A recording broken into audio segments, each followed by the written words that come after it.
I'm going to show you some pictures of everything that we talked about to reaffirm all the information, and the pictures will be a way for you to remember all the content, okay? Now, I'm going to lower the lights, so I want you to reach over and grab your partner's cheek, give it a little twist, and say, one eye on the screen, my other eye on you. Do you know that you are making genetic changes right now? Do you know that every time you forge a new connection neurologically in your brain, that somehow the DNA inside that nerve cell has to be signaled, and the moment it's signaled, in a matter of milliseconds, it grows a new branch and it reaches out and makes a connection? That's a genetic change. So then you would have to agree with me then, if you're not learning anything new or having any new experiences, for the most part, you're staying the same. Yes? And that the research with neuroplasticity says that your brain physically changes from every new thought you embrace, every new choice you make, every new experience you have, every new behavior you demonstrate, every new emotion that you can cultivate. There are chemical and physical changes that take place in your brain, which means you are changing your mind. How many people are with me? So when you change your brain, you change your mind. And when you change your mind, you change your brain. How many people understand? So then if you begin to learn information and you wired it in your brain, and then you keep revisiting that information, you start installing the neurological hardware. Yes? If you keep revisiting it and keep reviewing it and keep firing and keep wiring, the hardware program becomes a software program. Now it becomes an automatic software program because you practiced it enough times, it becomes automatic. How many people understand? And we call those neurological networks. And neurological networks are just gangs of neurons that have fired and wired together to form a community of neurosynaptic connections. And now, if you keep revisiting it, it becomes an automatic program. So you have a neural network to brush your teeth, to put on makeup, to talk a language, to complain, drive your car. It just becomes an automatic program. You understand, yes? So the research shows that if you take a group of people who've never played the piano before, and you have them learn one-handed scales and chords, and you do a functional brain scan on their brain before the activity, and then you do a functional brain scan on their brain after the activity, if they come for 2 hours a day for 5 days, and they practice those scales and chords over and over again, at the end of 5 days, when you scan their brain, there are physical changes in their brain. They've grown new networks of neurons. How many people are with me? Well, that makes sense, right? You learn something new, you make new connections. Knowledge is the precursor to experience.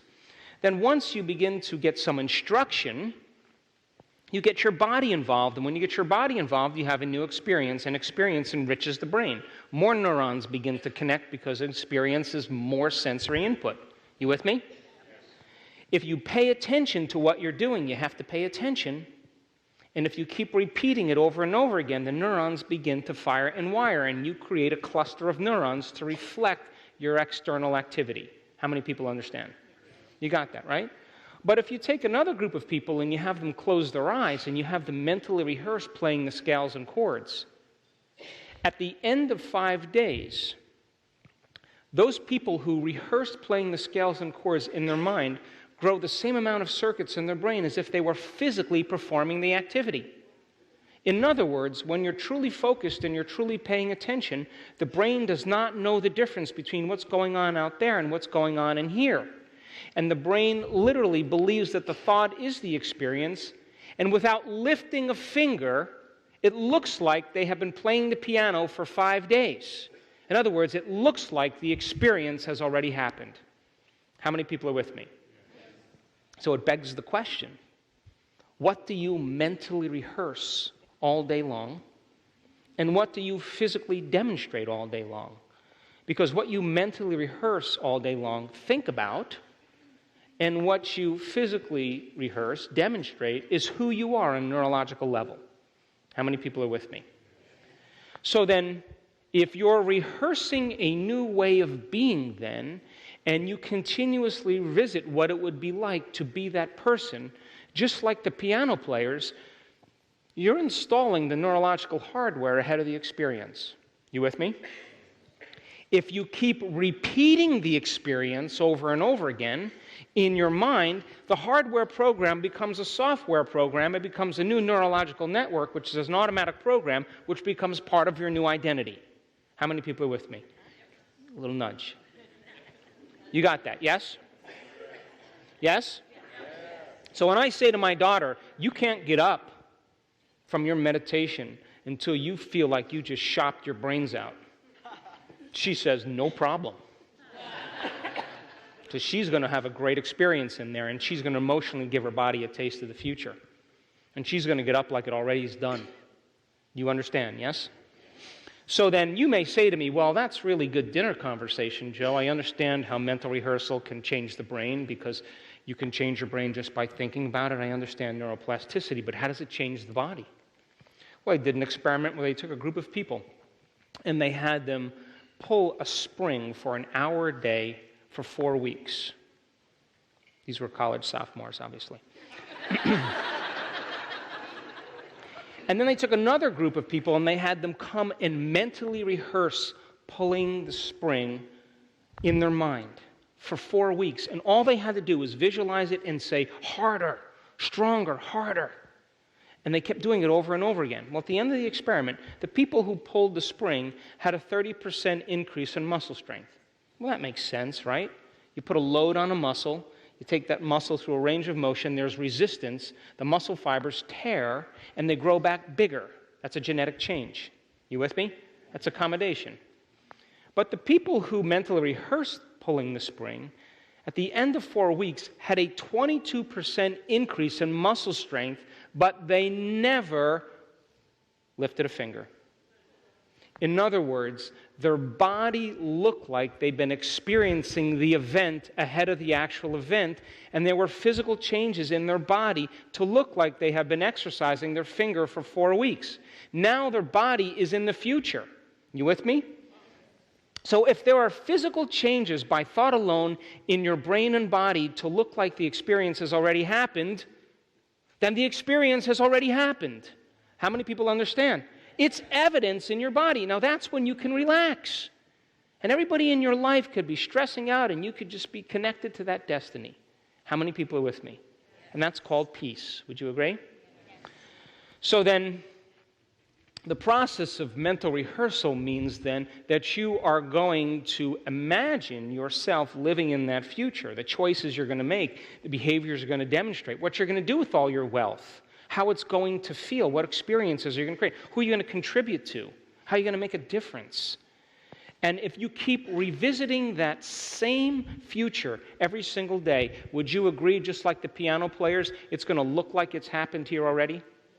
And would you agree then, in order for your muscles to be 22% stronger, you had to signal some new genes in new ways just by thought alone? Would you agree with that? But if you're thinking the same way, making the same choices, having the same experiences, same behaviors, same emotions, then you keep the same genes on and the other genes off, and now you just got a limited amount of genes and you're headed for your genetic destiny. You with me? So then, research paper after research paper after research paper shows that individual genes, one gene can have 35,000 variations on one gene. One gene. So then as you begin to change your internal state and you begin to give thanks before the experience happens and you marry a clear intention with an elevated emotion and you can sustain that for an extended period of time, you're knocking on the receptor site outside of the cell. And the longer you can live in that state, the more you're signaling the gene, and sooner or later that gene turns on and it makes a new protein. And the protein is an expression of life. An expression of life is the expression of health. And all of a sudden, by thought alone, you change the health of your body. Or your body begins to know what abundance is. It knows it because it becomes automatic. It becomes second nature. How many people are with me? You with me, yes? Yes. So then, when we do our advanced workshop in February in Colorado, I want to do epigenetic testing on a group of students. I want to know if we're signaling new genes in new ways. I already know that, but I want to produce the evidence. Why? Because once you see that it happens, you'll assign more meaning to what you're doing. You'll believe it more. Would you not? You just like the maids, you understand what you're doing. So then if you are then emotionally embracing the event before it's made manifest, if the emotion is the end product of an experience, your body will begin to not know the difference between the actual experience in your environment and the emotion that you're creating by thought alone. And your body will begin to be signaled emotionally with new genes. So then there's a gene for nobility. Would you agree? There's a gene for honor. Yes? There's a gene for courage. Yes? There's a gene for vitality. Yes? There's a gene for genius. Yes? It's in there because you got 98.5% junk DNA waiting to be used. So then there's a library of potential, a parts list of possibilities. And as you begin to signal the gene in different ways, it begins to change its expression of proteins because a gene makes a protein. So if a group of diabetics can laugh for 1 hour and regulate 23 new genes, if you can take a group of people that are stressed out and you teach them how to meditate and they begin to turn on over 800 genes that stimulates their immune system for health and turn off over 600 genes that have to do with the stress response, they're changing their internal state just by doing something differently. If you take a group of men with cancer and you have them simply change the way they think, how they act, and what they eat, just make different choices. They regulate 200 new genes. This is science.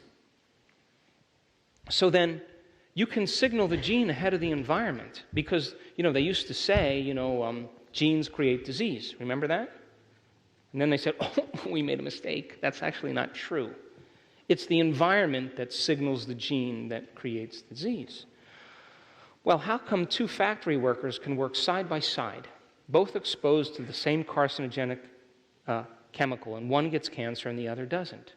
Certainly there's some internal environment that's greater than the external environment, and that internal environment is still the external environment of the cell. How many people are with me? So then when you change your state of being, I want you to understand, and there's research to show this, that in one meditation you regulate new genes. And if you keep knocking on the door, knocking on the door, knocking on the door, sooner or later you're going to program the gene to turn on. And when that happens, you've planted the seed, and your autonomic nervous system will take over and do it for you.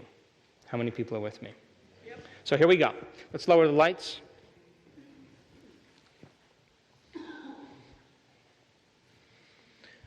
So the first question is, does your environment control your thinking, or does your thinking control your environment?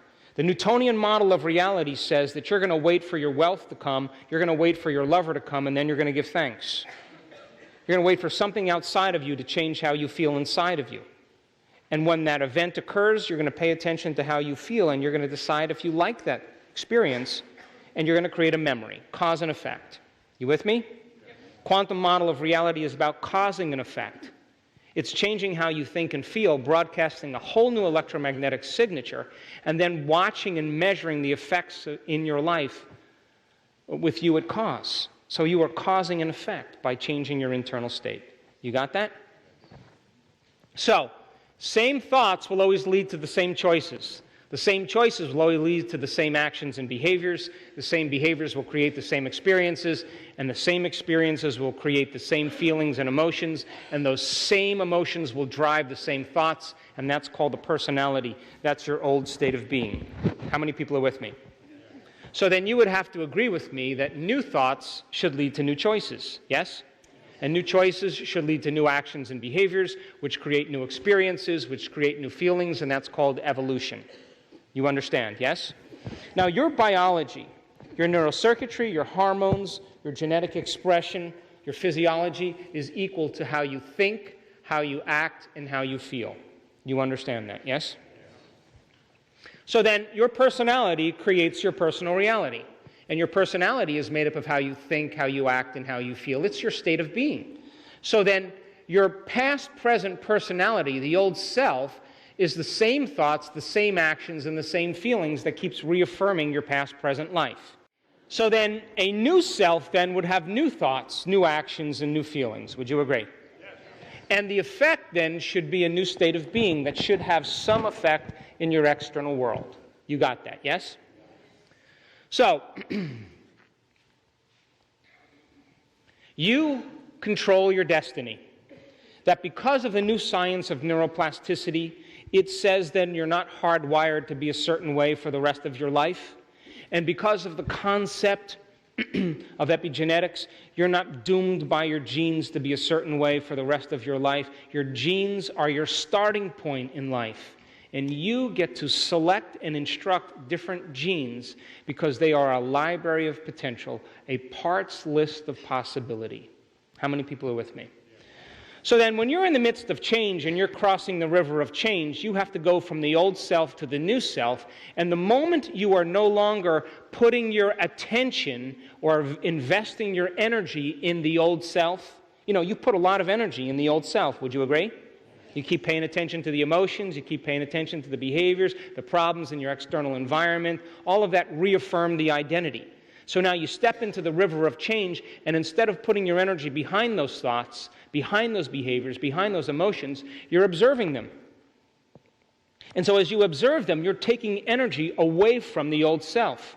And the body, which has become the mind, is craving that energy. And it's beginning to biologically, neurologically, chemically, and genetically begin to die. And so the body starts sending signals to the brain, and you start to hear chatter in your head. You know that chatter, right? It's the body craving its familiar self. So listen to this guy. Every single excuse you could possibly think of, he says. I'm too weak, too slow, too big. I ate too much for breakfast. Got a headache. It's raining. My dog is sick. I can't right now. I'm not inspired. Makes me smell bad. I'm allergic to stuff. I'm fat. I'm thin. It's too hot. I'm not right. I've got shin splints, headache. I'm distracted. I'm exerting myself too much. I'd love to really, but I can't. I just can't. My favorite show is on. I got a case of the Mondays, the Tuesdays, the Wednesdays. I don't want to do this. I'm gonna do something else. After New Year's. Next week. Might make a mistake. Got homework. I feel bloated. I have gas. I got a hot date. My coach hates me. Mom won't let me. I bruise easily. It's too dark. It's too cold. My blister hurts. This is dangerous. Sorry, I don't have a bike. I didn't get enough sleep. My tummy hurts. It's not in my jeans. I don't want to look all tired out. I need a better coach. I don't like getting tackled. I have a stomach ache. I'm not the athletic type. I want to get sweaty. I have better things to do. I don't want to slow you down. I have to do this? As soon as I get a promotion, I think I'll sit this one out. And my feet hurt.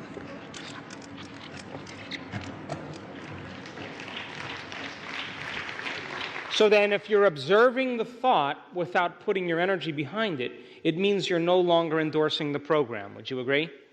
This is change. That when you overcome yourself to the smallest measure, where you no longer believe in that thought as if it's true, you are now no longer reinforcing the circuits that have been firing and wiring together, and you begin to settle down the old self. You with me? And people who cross the river of change face their doubt, face their fear. They face their limitations. They face their emotions. They face their habituations. And they understand then that in order to go from the old self to the new self, there's a void that they have to cross.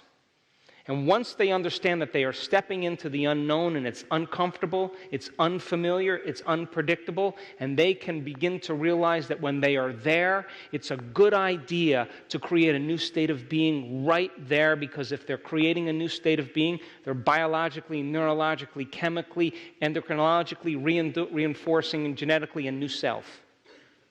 Now they're crossing the river faster. How many people understand? So I said that you can regulate 23 new genes just by moving into an elevated state, just by changing your state.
23 new genes just by changing your internal state.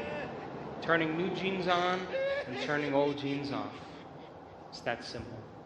Now, for those of you who don't know how to move into a new state of being, which is, state of being is how you think and how you feel, because thoughts are the language of the brain and feelings are the language of the body. And when you combine how you think and how you feel, you create a state of being. Watch this young kid. Look, I can be a clerk. Now, my whole house is great. I can do anything good. I like my school. I like anything. I like my dad. I like my cousins. I like my aunts. I like my Allisons. I like my mom. I like my sisters. I like my dad. I like my hair. I like my haircut. I like my pajamas.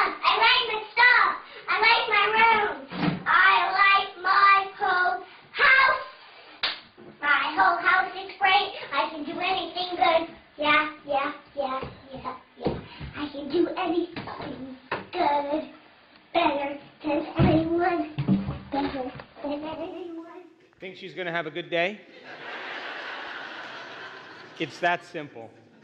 Moving into a new state of being, she's choosing all the things that she's grateful for. Now, when you react to something in your life, you turn on a primitive nervous system called your fight or flight nervous system.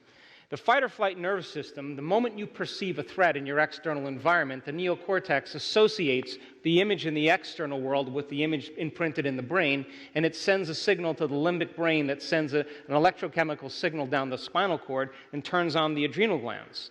The moment the adrenal glands are turned on, they begin to squirt out a certain amount of adrenaline. The moment the adrenaline is released in the body, there's a physiological change. The pupils dilate, the salivary juices shut down. It's not the time to eat a steak.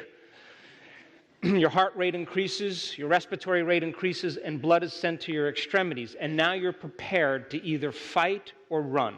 How many people understand that? And that is for the optimal chances of survival, and this system is very adaptive when there's a threat in your external environment. But it doesn't have to be a lion. It could be your mother-in-law, and the same exact thing happens. You react to the same condition in your life because you had some past experiences with your mother-in-law, and you're viewing your mother-in-law as a predator. And you're knocking your body out of balance by a reaction to something based on your past, and you are turning on the same primitive hormones to cause you to perceive your mother-in-law as a threat through the lens of the past. How many people understand? So now what was once highly adaptive becomes very maladaptive, because the moment you begin to weigh in on your mother-in-law based on a past experience, if you had some stressful events with her, you're going to be ready for the next stressful event, and you're going to try to predict the future based on the past. How many people are with me? So then we're always getting ready for the worst case scenario and protecting ourselves in case something goes wrong. And when we get it right, you know what we say? You need to hang out with me because I'm really smart. But what happens when you don't get it right? That's called anxiety. That's called OCD. That's called insomnia. That's called neurosis. That's called depression, because you're knocking your body out of balance. You still with me? But it doesn't even have to be your mother-in-law. You can auto-suggest. You could think things equal to how you feel, and as you begin to think those certain thoughts, you turn on the stress response just by thought alone, because that thought is where you're putting your attention.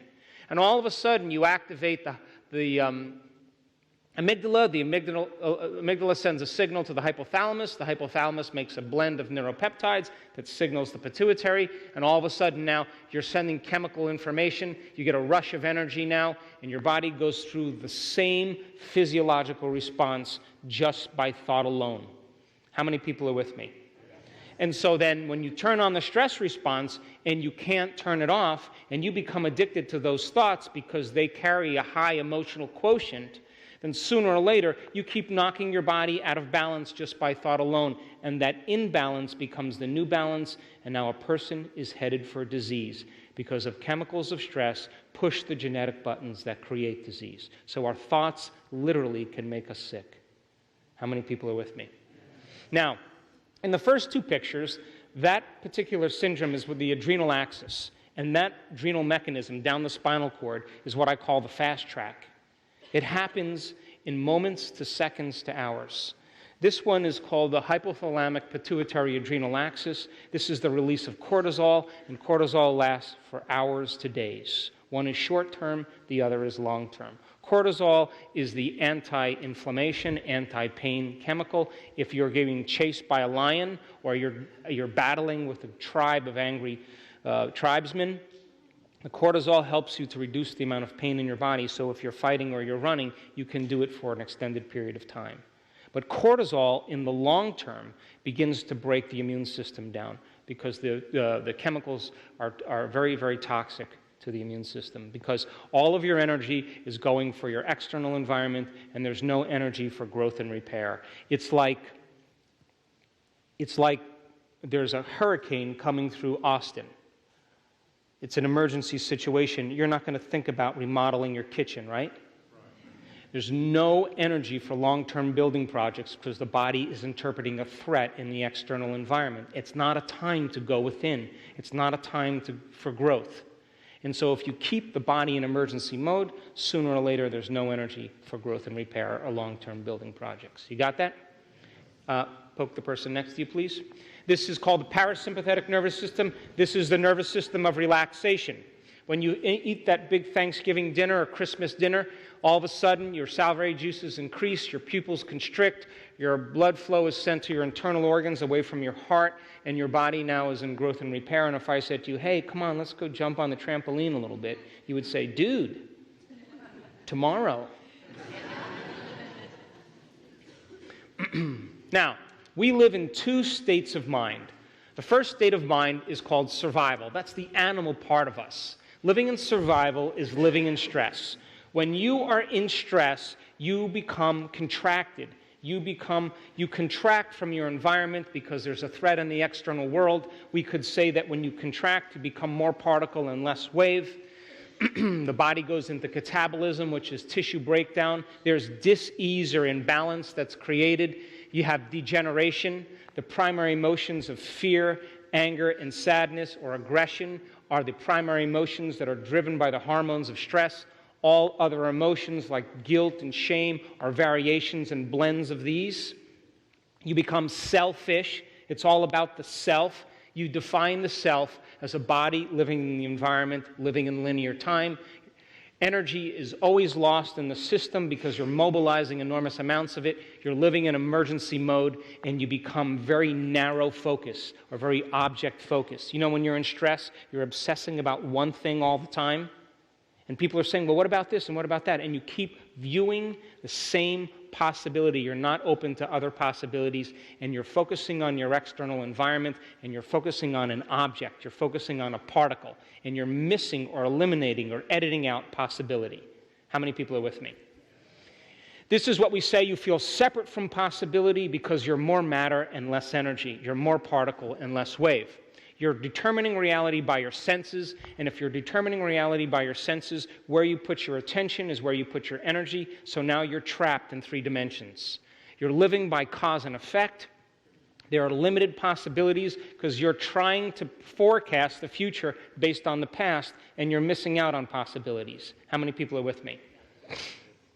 The brain is in a state of incoherence. We'll talk about that after lunch. It's imbalanced. And you are focusing on the knowns because this is not a time to welcome the unknown. It's a time to run from the unknown because there's better chances of survival in running from the unknown. Does that make sense?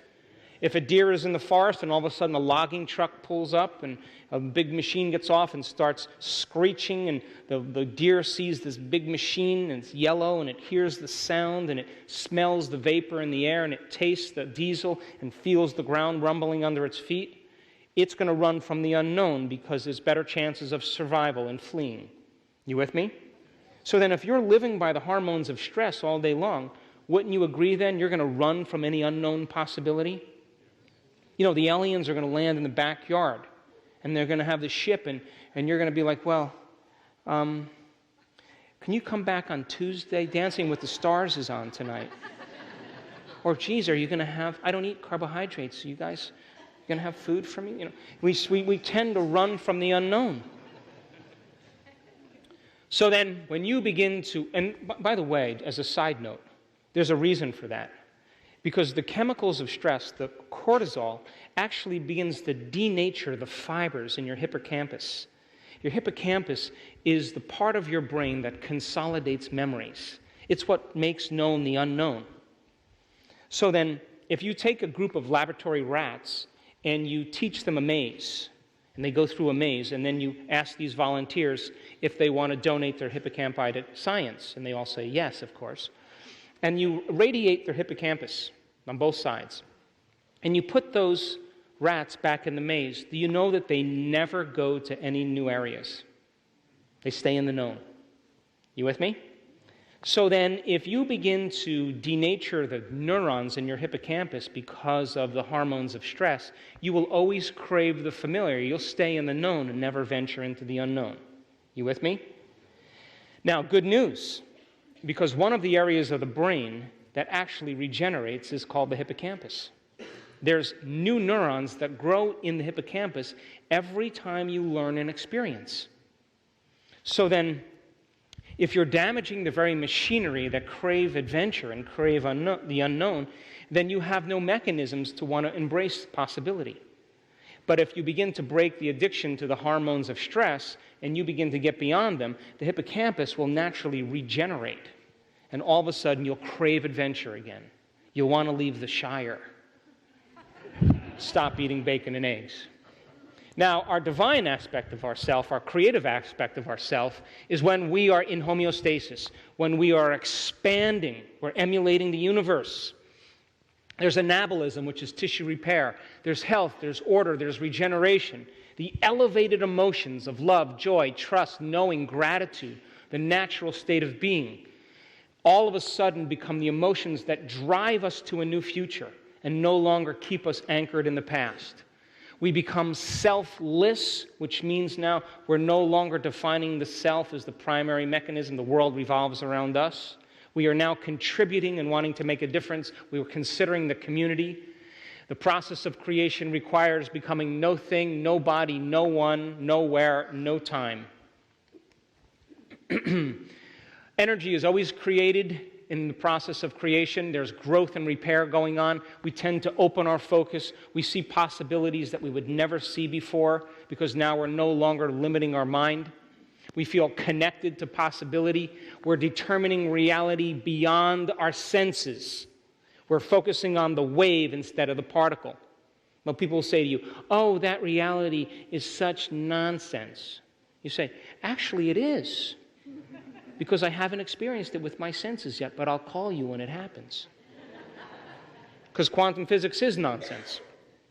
Oh, that's so unrealistic. That's right, that reality I'm working on, and I'll call you when it manifests.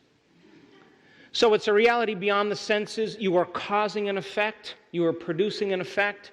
You're connected to all possibilities. I can tell you from experience, I have had moments where I have connected to this intelligence that's within us, and I have felt so whole and so complete that I didn't want the moment to end.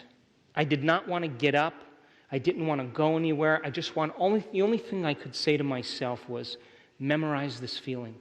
Memorize this feeling. This is who you really are. And it is the most familiar, unfamiliar feeling you'll ever have.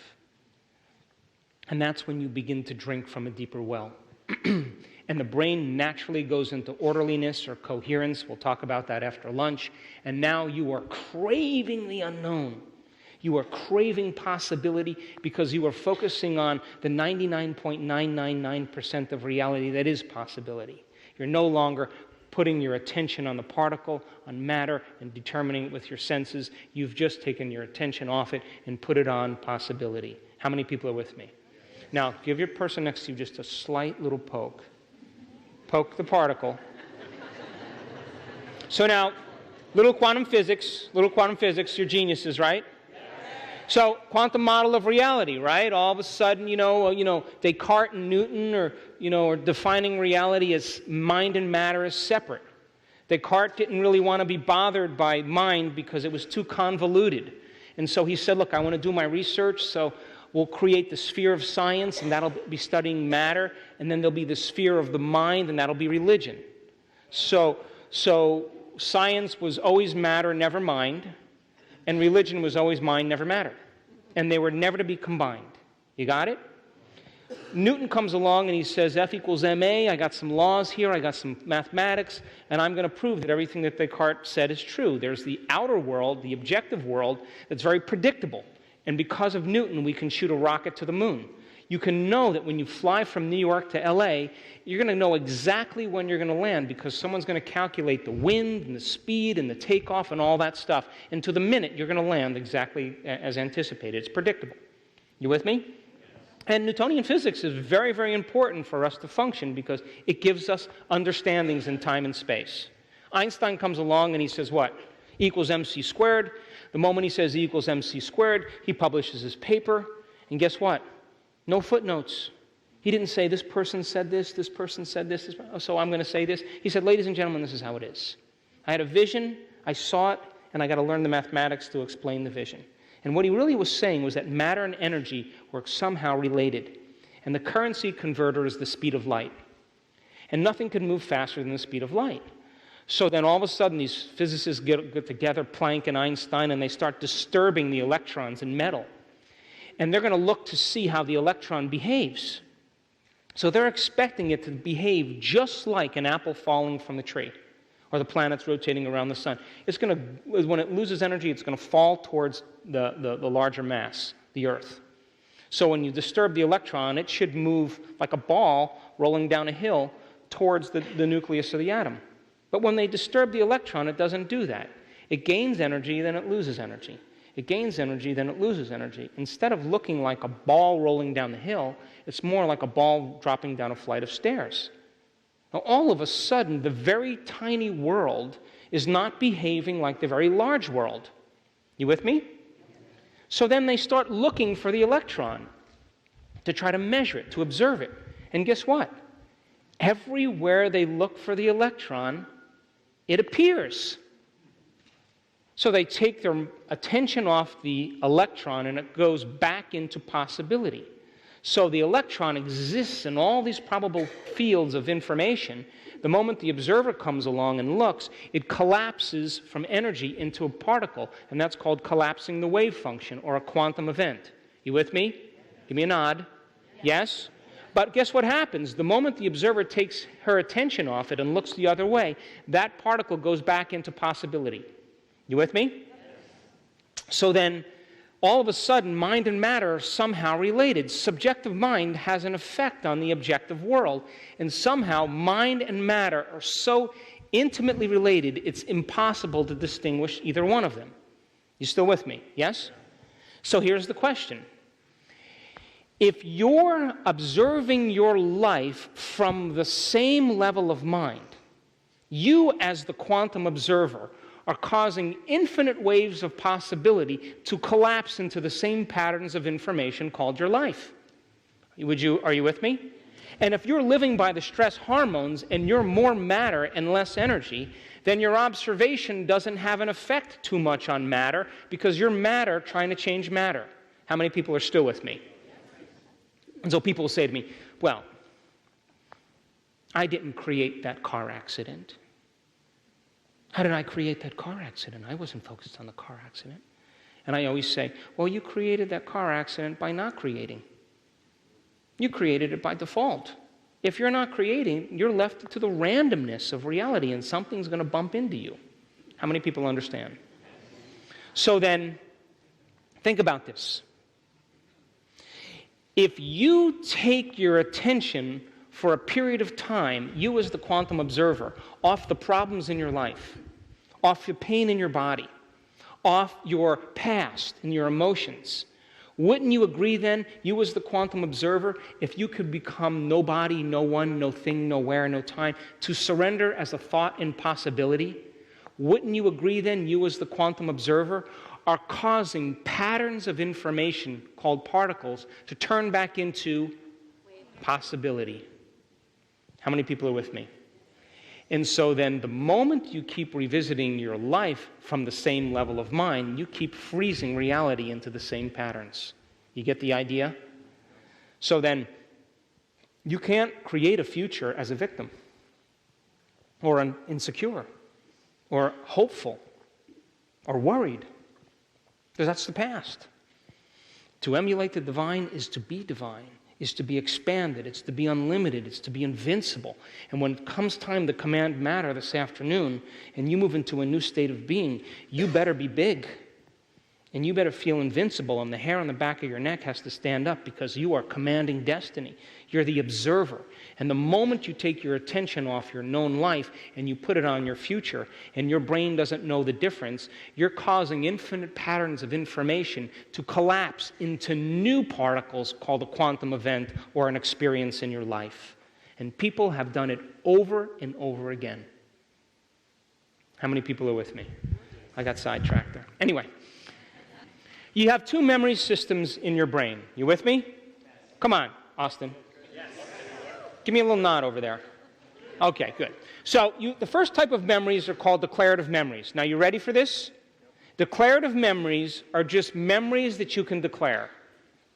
Is that easy? And declarative memories are also called explicit memories, and they're the seat of your conscious awareness. Now, you have two types of declarative memories.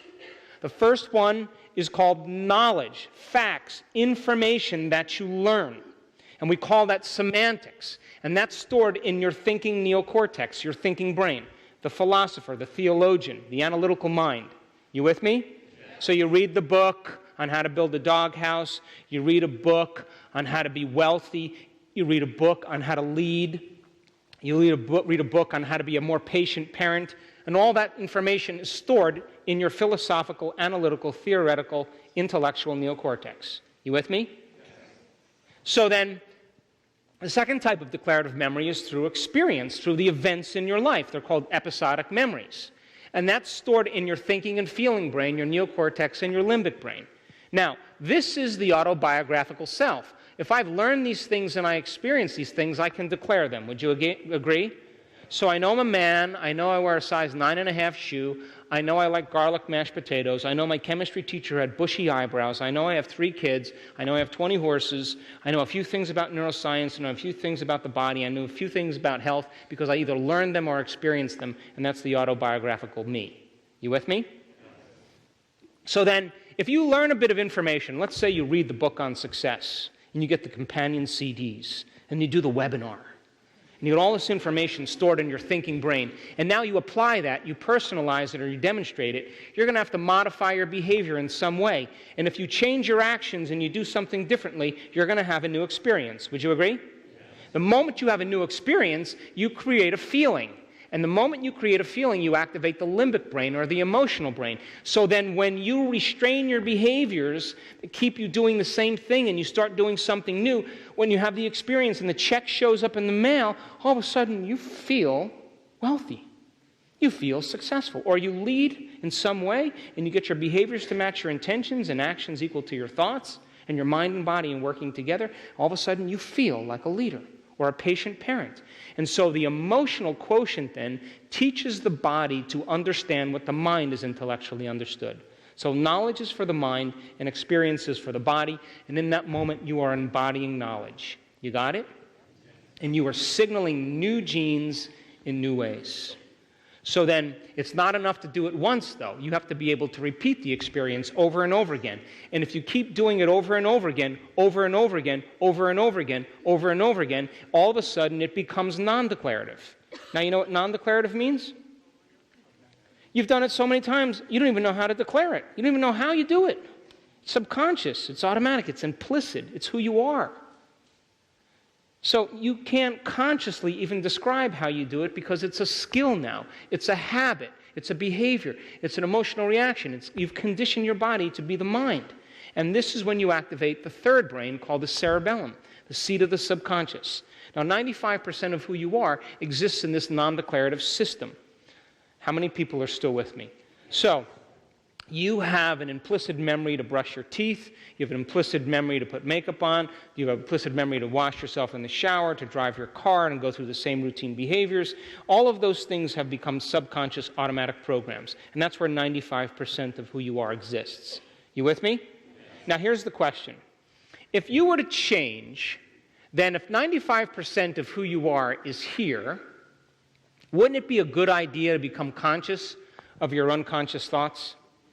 Become aware of your unconscious habits and begin to go into the operating system and become aware of your emotional reactions. And the more conscious you become of these unconscious states, the more control and dominion you have over them. Would you agree? Yes. So then, you learn a bit of knowledge. That's called philosophy. You apply that knowledge. You initiate it. You do something about it. You have a new experience. And then you move into a state of being if you can repeat the experience. And that's my definition of enlightenment, by the way. Knowing that you know, because you're in a state of being. So you can be an enlightened victim, because you know that you know how to do that, right? And this is when it's innate in you. Or you can be a wealthy, abundant person because it's part of your state of being, because you've experienced it enough times. How many people are with me? So a friend of mine, I met with him in New York, and we had lunch together, and I was running through New York, and he's a successful businessman. His name is Jerry, and I rush off to the table, and he's already ordered lunch for me because I'm late. I'm in New York traffic, and he's an old elderly man, and we sit down, and he's got this big hamburger. And I sit down and go, "Hey, Jerry, how's it going? I haven't seen you in a while." He said, "Today I lost everything that I owned. Eat your salad." And I'm kind of putting the salad in my mouth. He goes, "Pass the ketchup. Pass the ketchup." I kind of pass the ketchup over to him. And he's like he's got the mayonnaise and ketchup in his mustache, and he's looking at me like, "What?" I go, "Jerry, you just told me you lost everything that you own." He's like, "What? I am wealth. What are you talking about? I'll make it back in 2 weeks. It's who I am." There was no loss in his mind. It was just a choice, because he knows that he knows. How many people understand? When you get to a state of being, you have memorized an internal neurochemical order that nothing outside of you could move you from it. It is knowingness. How many people understand? So knowledge, knowing, knowingness. Now here's the question. Can you go from thinking to being without doing anything? Come on, give me an answer. Absolutely. Why? Because the moment you begin to rehearse mentally a new state of being through the frontal lobe, you're going to activate new circuits in new ways to create a new level of mind. Would you agree? Now, if you become so possessed by that experience internally that the thought becomes the experience, what's the end product of an experience? An emotion. Come on, give me a nod. So the moment it becomes an emotion, now you activate the second brain called the feeling brain. And if how you think and how you feel creates a state of being, your body is being conditioned emotionally to a new mind ahead of the actual event. You with me?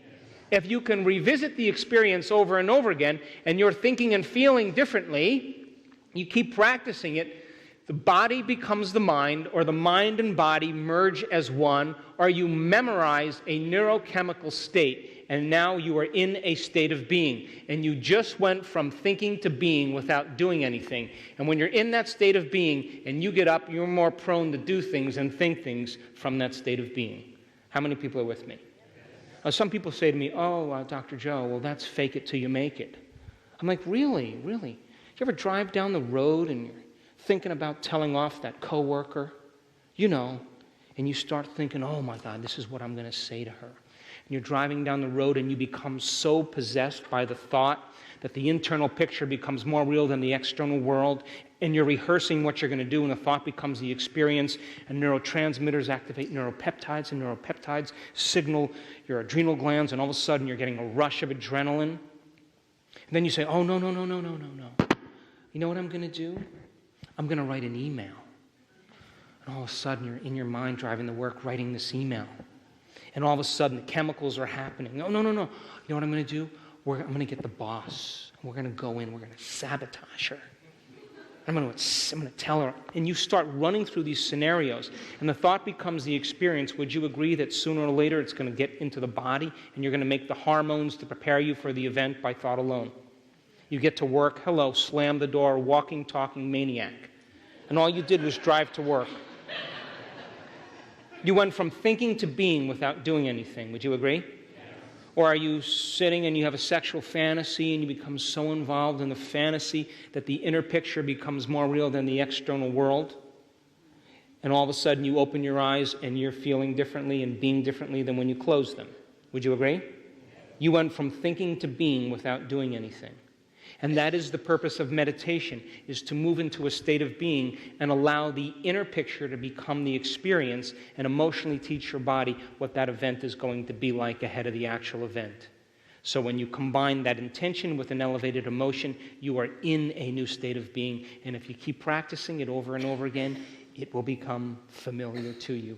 And wouldn't you agree with me then that in your life, when you are falling from grace, If you are moving into a new state of being every day, shouldn't you be able to excuse yourself when you're knocked out of balance and bring up that state of being on command just because you've practiced it so many times? Isn't that the purpose of all of this? Turn to the person next to you and tell them how you go from thinking to being. Here we go. 3 brains, neocortex, limbic brain, cerebellum, that allow you to go from thinking to doing to being. Knowledge, experience, wisdom. A memory without the emotional charge is called wisdom. Wisdom is that you know how to recreate the experience, and if you want to or not. Knowledge is for the mind, experience is for the body, wisdom is for the soul. Mental rehearsal is thinking about it, reviewing it, contemplating it. Physical rehearsal is demonstrating it. That is the neurological self. Intention, when you get your behaviors to match your intention, you're headed towards a destiny. Thoughts and feelings create a memorized self or a state of being. Thought sends the signal out, the feeling draws the event back, and that's how you manifest destiny. Thought is the electrical charge in the quantum field. Feeling is the magnetic charge. How you think and how you feel broadcasts an electromagnetic field that creates reality. You start learning with your head. You practice it with your hands. You finally know it by heart. Learning something new, getting instruction means you get your body involved. Once you get your body involved, you need feedback to let you know that what you're doing is correct. And so if you are creating reality, wouldn't it be a good idea to ask the quantum field, okay, big dog, I'm emulating you today. I took time out of my busy day to emulate you as a creator. But here's the deal, I can't see you, and I can't taste you, I can't feel you, but I know you're giving me life, so if I'm going to emulate you, I'm going to show you what I want. You observe what I'm observing, empower my observation. But look, I need a sign. I need to know that you're real, and I need to know that you're paying attention to my efforts. And bring it in a way that catches me off guard, that leaves no doubt, I can't talk myself out of it, that it's come from you, so that I'm inspired to do it again. So would you agree then that once you see feedback in your world, you're going to pay attention to what you did and you'll do it again? Yes? That's called going quantum. So you go from the philosopher to the initiate to the master. How many people understand this? It's called evolution. We are what we repeatedly do. Excellence, therefore, is not an action, but a habit. That's Aristotle. So you start out unconsciously unskilled. You know what that means? You don't even know that you don't even know. That's bliss, right? And then you learn a bit of information and you become consciously unskilled. And I tell my kids, you need at least one of these a day. Now, if you keep practicing, you become consciously skilled. Now, I want to tell you something. This is where most people stop. The person who continues and keeps going and supersedes their boredom.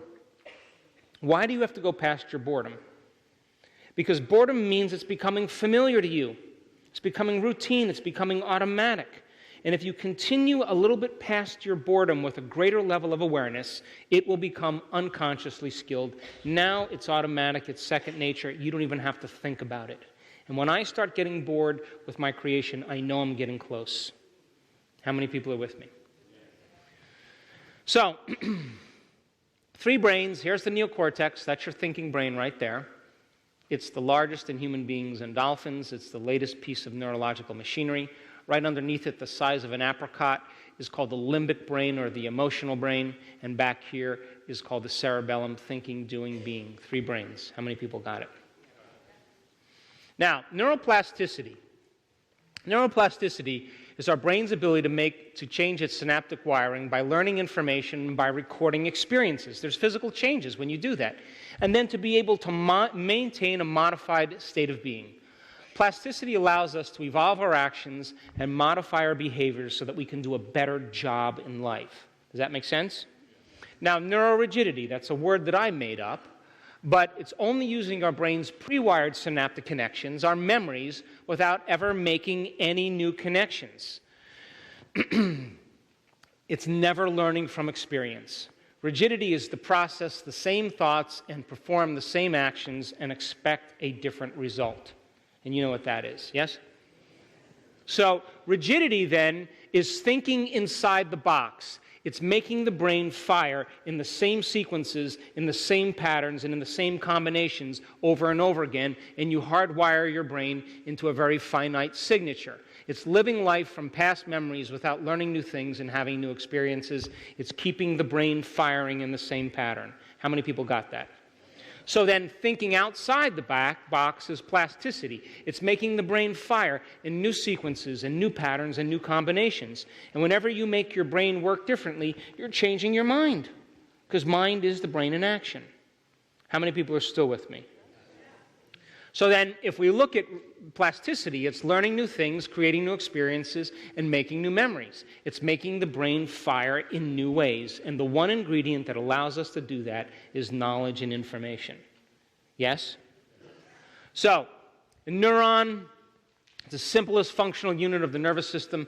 They possess the unique ability to store and communicate information between each other. This is a neocortical neuron. It's in your thinking brain. It has between 10,000 and 40,000 connections per neuron. If you take a scoop of gray matter the size of a grain of sand, there's 100,000 neurons in it with over 1 billion connections. But these neurons are not two-dimensional. They're actually three-dimensional. They communicate in all directions. And it is the function of your gray matter, and every place where one neuron connects with another neuron, they are exchanging information. So we could say then that learning is making new synaptic connections. And if you learned anything today, this is what your brain did. I wonder if he's from New York. He talks kind of fast, you know. I'm going to pay attention. Oh my gosh, I understand. Every time you learn something new, there's a physical change in your brain just like this. This is what I call the aha phenomenon. One whole network of neurons connecting with another network of neurons. The sum of the parts is greater than the whole. And all of a sudden, communities of neurons are exchanging information in a holographic fashion. And you say, aha, I understand. This is change, unhooking from the old self, reconnecting to the new self. This is real time, by the way. This is a new experience, jungles of neurons organizing themselves to reflect the event in your external environment.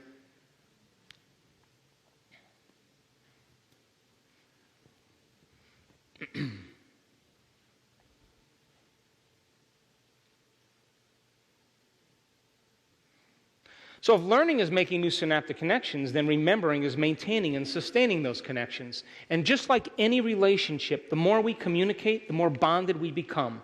And neurons are exactly the same way. They want to develop long-term relationships. And what makes them develop long-term relationships is repetition. So if you keep firing and wiring, finally they seal together. How many people understand that? Now, there's two ways you make synaptic connections in your brain. We said this already. Learning information, theory, knowledge, philosophy, we call that semantics. You with me? Or having novel events are called episodic memories, embracing new events or experiences in your life. Yes? So there's a principle in neuroscience that says nerve cells that fire together wire together, and it's called Hebbian learning. Now, we have two laws of the brain. You with me? Come on, let's get over this hump. We're going to break for lunch, I swear. We're creating your future. Come on, hang in there with me. How's your energy? Is it okay? So you have two laws of the brain. The first law of the brain is called the law of association. The law of association says you're going to use what's stored in your brain to learn new information. You're going to use what's already wired in your brain to wire new information in your brain. You're going to use knowns to understand unknowns. You with me? So if I said to you, receptor sites on the outside of a cell look like craters on the moon. But they're actually not like craters. They're more like flowers, like lilies sitting on water. And in the center of that flower is where a chemical fits. But there's an antenna on the outside beyond the flower. And when a chemical comes along, it's like dropping a pebble into a water. There's a little wave that the antenna picks up, and the flower changes its shape. And like a kaleidoscope, the chemical fits into the receptor site like a key fitting into a lock. and it sends a lightning bolt of information to the DNA, and the DNA unwinds, unzips like unzipping your zipper. Now, what did I just do? I introduced a new thought, an unknown, called what? Receptor sites. Now, many people in this audience may not get a visual of receptor sites. So how am I going to explain the model? I'm going to use what's stored in your brain. And what did I say? Craters on the moon, flowers, antennas, pebbles in water, kaleidoscopes, locks and keys, lightning bolts, zippers. And as your brain began to fire different networks of neurons, the moment the brain turned on to create a level of mind, boom, we made a new connection. And that new connection associates with all of that information. And if I said to you, hey, what's a receptor site? You'd say, oh, they're kind of like craters on the moon, but really, they're more like flowers, and there's antennas, and there's a kaleidoscope, and you go through that whole thing. How many people understand? You with me? So then, here's the question. If you were to create a new ideal of yourself, wouldn't you agree that it would be a good idea to read about great people in history? I mean, Nelson Mandela is my hero. He's been my hero for years. 27 years in prison. I'm never going to get out of here. I'm never going to get out of here. I'm never going to get out of here. 10 years of saying that, firing and wiring his brain. All of a sudden, he's looking out his cell, and all of a sudden he has this thought, what if I could get out of here? He said his heart spoke to him. What if I could get out of here? What if I could get out of here? Frontal lobe question. Starts thinking about, how can I get out of here? How could I get out of here? He's thinking out of the box. He starts writing letters to the United States on apartheid, educating them every week. For months, all of a sudden, the United States starts paying attention. He's standing out in the courtyard, and now the United States is backing him. And he's standing there and he says, who's going to lead this nation? Who is going to lead this nation? He's asking himself the question, and his heart spoke to him again, and you know what it said? What if you could lead this nation? And then he asked the most fundamental, important question that made him transcend race. And he said, how would I have to be to lead this nation? And he went into the crucible. And he took those base emotions of anger and hostility and prejudice and turned them into gold. There isn't an ounce of malice in that man's body. He transcended his environment. And he gets to lead a nation. So that he overcame the adversity in his life gives you permission to do the same. And he was beyond race. He said, he's the last great leader in the world to me, and the Dalai Lama too. Leading by example. And so he said, you could take away everything. You can take away everything in my life. I could lose everything, but you'll never take my mind, and you'll never take my heart. And because he understood that, he became a true leader. So wouldn't you agree then, if you read about great people in history, you're more prone to associate with them by the law of association? Yes? So the law of association then says you're going to use what's stored in your brain to learn new information. You're going to use existing synaptic connections or existing circuits to build new circuits. You're going to use what's familiar to learn unfamiliar. You're going to use old memories to make new memories. You're going to use knowns to understand unknowns. You're going to use existing synaptic connections to make new connections. You're going to use what's stored in your brain from the past to create a new future. That's called evolution. You with me? Now, the second law of the brain is called the law of repetition. And if you keep repeating something over and over again, over and over again, over and over again, over and over again, over and over again, there comes a moment where the neurons release this chemical, this Miracle-Gro, this fertilizer that causes them to stick together and then develop more enriched connections. You with me? So then, think of a Braille reader whose whole entire mind is in these two fingers. And if you look at a functional brain scan of a person reading Braille, you and I, these two fingers, we have about a centimeter assigned to these two fingers in our sensory cortex. When a person who's reading Braille is using these two fingers, that whole side of the brain, huge assignment of real estate, is for these two fingers because that's where their awareness is. So now, more areas now are working because that's where their consciousness and their awareness is. You with me? But if you do an autopsy on their brain and you look at the number of connections in this part of the brain, it's way more enriched. It's way more refined because they fired and wired over and over again, and they can pick up the subtleties that you can't because you don't have the wiring to pick it up. How many people understand? The wine connoisseur who tastes and reviews and scents and smells and looks and learns is firing and wiring and picking up the subtleties of wine that is different than the person that drinks box of wine. Would you agree? So then, as you begin to repeat something over and over again, you release these neurotrophic hormones, these neurotrophic chemicals. And they are what cause neurons to stick and become more enriched. So repetition then, repeating something over and over again, a thought, an action, a feeling, all of a sudden makes it easy, it makes it familiar, it makes it common, it makes it natural, it makes it automatic, routine, habitual, effortless. Second nature, subconscious, unconscious, it becomes implicit. Now, all of a sudden now, you fired and wired it now, and it becomes an automatic neurological network. So, neural growth factor, that glue or miracle grow makes new synaptic connections stick, become more enhanced and flourish. They're also called neurotropins. So, these are neurons that have neural growth factor sprinkled on them. Look what they're doing. See them? They're like Italians with cell phones. Look at these guys. No neural growth factor.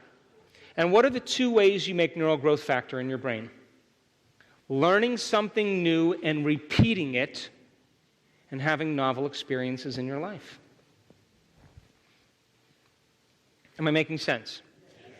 Now, this is the beauty. Law of association is how you learn, and the law of repetition is how you remember. You with me?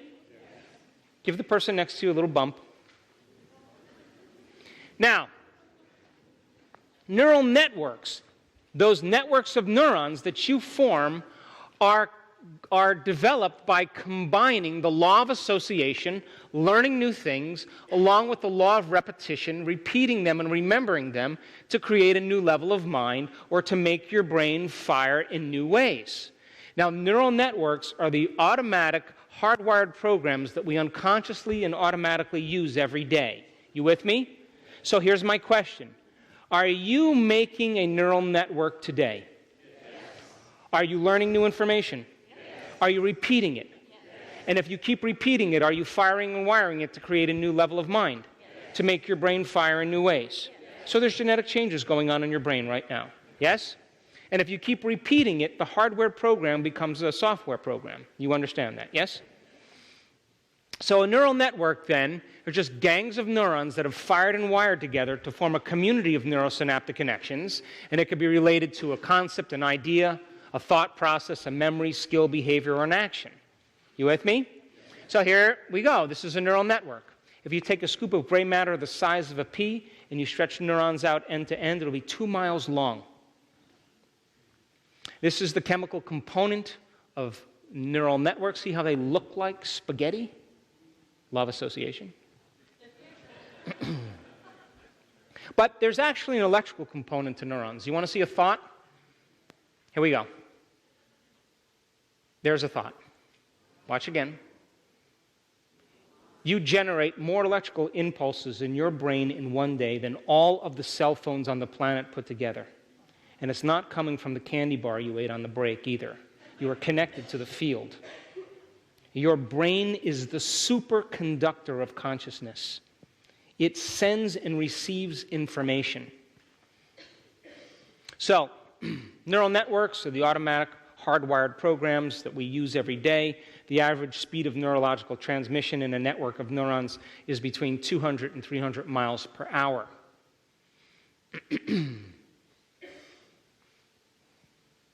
You with me? Yes. Now, let's revisit neuroplasticity.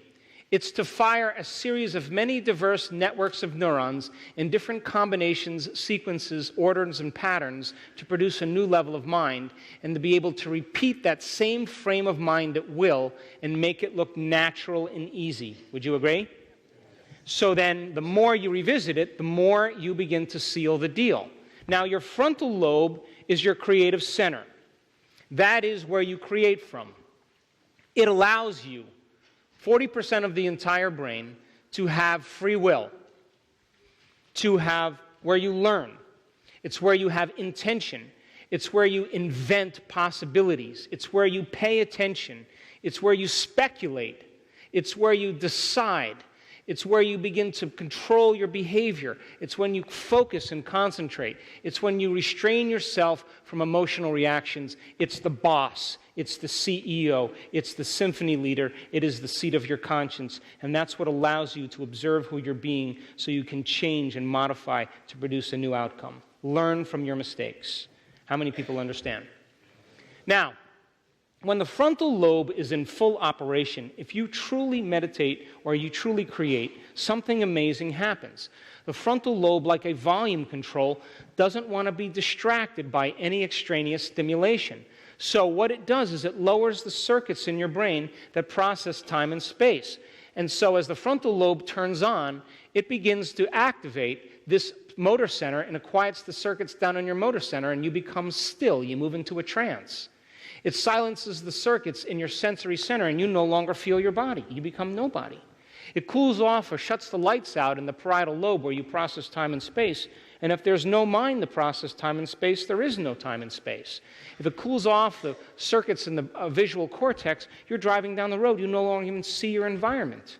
If it cools off and shuts the lights out in the temporal lobe, where your identity exists with people and problems and things and pets and conditions, all of a sudden there's no mind to process it, then there is no one there. It cools off the circuits in the survival centers of the brain, and the thought that you're thinking literally becomes the experience, and the brain upscales the thought as the experience. How many people understand? So then, you hear that hum? That hum's been going on all day long. But your frontal lobe lowered the volume to it because it wasn't important to you. Do you understand? So then would you agree then, if you're truly in an elegant state of meditation or contemplation or creative state, that the pain in your back should disappear? Because your attention isn't on it? Because you're greater than your body. Wouldn't you agree then you're no longer connected to your present, past reality because your attention is no longer on it? Yes? And you're no longer predicting your future based on your past because you're outside of linear time. Would you agree? So now, if you then begin to think about what a greater way to be is, and you begin to ask yourself, what is compassion, or what is greatness, or what is unlimited mind? The moment you begin to ask that frontal lobe question, your frontal lobe only has a certain amount of resources, and it's all stored in your brain from the things you learn or you experience. You with me?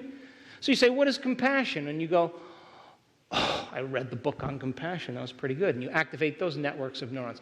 Oh, my Aunt Mary was really compassionate with me. I remember that. Oh, yeah, I saw the video with the Dalai Lama on compassion. Ooh, I had that experience where I felt compassionate. Boy, do I have a lot of compassion for myself. And as you select these different networks of neurons, it creates a level of mind. Once they fire in tandem, you get an internal representation, and that's called an intention, a clear picture in your mind. So you would have to agree then, the more knowledge and experience you store in your brain, the more you can build a greater intention or a greater future. Would you agree? So this is the most important slide of the day. It says nerve cells that no longer fire together no longer wire together. That's called the universal law. You don't use it, you lose it. I call this the science of changing your mind or throwing out the mental trash. Here we go. You're sitting now and you're going to create a new future, and you start thinking, okay, what would it be like to be happy, or what would it be like to be healthy? And you're going to fire this new thought, so you close your eyes, you eliminate the external environment, you put your body away, and you're going to get beyond time. So here's the new thought right here. This blue neuron called I am healthy or I am happy. So you sit down and you close your eyes and you start to fire this thought. And as you fire this new thought, you are activating a new level of mind. And as you begin to fire this thought, you got to seal the connection. But there's only one problem. You've been firing and wiring a lot of other thoughts. And as you're in the midst of creating your own joy and your own happiness or your own health, all of a sudden you hear those voices in your head. You're not happy. You'll never change. You're a slob. You're too old. It's never going to work. That's the chatter that's been going on. And so all these other circuits have been happening behind the scenes of your awareness because they're subconscious automatic programs. And now you become very conscious of them when you're in the midst of change. So while all of this chatter is going on in your head, you have this one element called your will.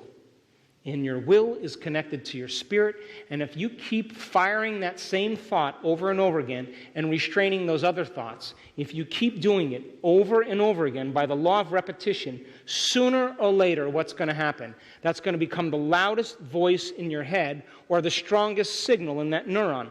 The moment it becomes the strongest signal, I am healthy, becomes the loudest voice in your head, and now you're firing the circuit and it has to be sealed. You with me? But if you're going to seal the circuit, the thought travels down in this direction called an action potential from this nerve to this nerve, but the glue that seals it travels in the opposite direction. So the glue has got to seal this circuit, but there's only a certain amount of glue going around. So as the brain seals this circuit, it steals the glue from the neighboring circuits. And all of a sudden, there goes the thought that you're too much like your mother, or the pain's never going to go away, or this is what the doctor told you, you have to live with it the rest of your life. And now what's the only signal traveling to your body? I am healthy. How many people understand? Now, this is not some new age understanding. This is the way it is. It's called pruning in neuroscience. And if nerve cells that no longer fire together, no longer wire together, as you begin to create a new level of mind, your brain literally reorganizes itself as fast as those neurons connecting. Now think about this. If every place where one neuron connects with another neuron is called a memory, think about this. Then as you begin to prune away those old circuits, would you agree then the memory of the old self is literally gone in the brain? You with me? Now here's the question. Where is that memory stored? In the soul as wisdom. So now it becomes like another lifetime. And now your brain and your biology is a reflection of your intention and your new state of being. How many people understand that? So then if those neurons are pruned away, the memory of you no longer exists. And just like all those people that healed themselves and created a new life, they'll tell you, every single one of them, it was like another life. That person was like another person from the past. I'm completely someone else. And the wisdom of their experience now is stored in their soul, and now they get to create a new future because they're no longer anchoring biologically to the past. How many people understand that? So then, the question, of course, is can you believe in a new future that you can't see or experience with your senses yet, but you've thought about enough times in your mind that your brain is literally changed to look like the experience has already happened? Neuroplasticity says it's absolutely possible. And can you emotionally embrace a future potential before the actual experience, so much so that you convince your body emotionally that that future experience is happening to you in the present moment, so much so that you're signaling new genes in new ways so that your body physically changes to look like the experience happened? Epigenetics says it's absolutely possible. So then, if your brain and body are physically changed to look like the experience has happened, there's evidence there to look like it's already happened by thought alone, then the experience has already happened. Would you agree? And now your brain and body have just caused you to move from living in the past to living in the future. Now you are ahead of your time. And when you successfully apply this new paradigm, when your brain and body are no longer a record of the past, now they are a map to the future. You are living by the quantum law. And the quantum law says your environment is an extension of your mind. And if you truly change your mind, there should be evidence in your life. How many people understand?